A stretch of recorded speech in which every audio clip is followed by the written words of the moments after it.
Makulit PH, your passion the lover channel. Mag-subscribe ka na!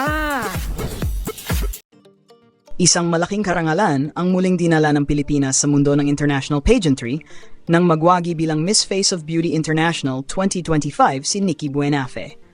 Ang prestihiyosong patimpalak ay ginanap sa Taiwan, kung saan ipinamalas ni Nikki ang kanyang ganda, talino, at husay na tunay ngang nagpasigla sa puso ng bawat Pilipino. Back-to-back ang tagumpay ng Pilipinas dahil hawak din natin ang corona noong 2024 sa pamamagitan ni Isabel Belisano, na nagpatunay na ang ating bansa ay patuloy na lumalaban at nagtatagumpay sa ganitong mga kompetisyon.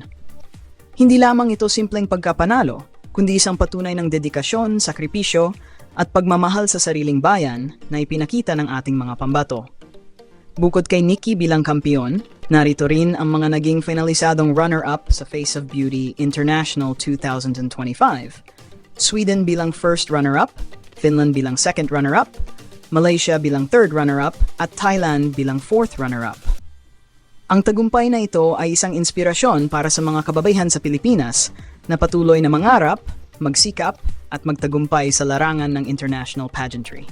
Tunay ngang ipinagmamalaki natin si Nikki Buenafe at ang buong team na nagbigay dangal sa ating bansa. Gusto mo pa bang dagdagan o baguhin?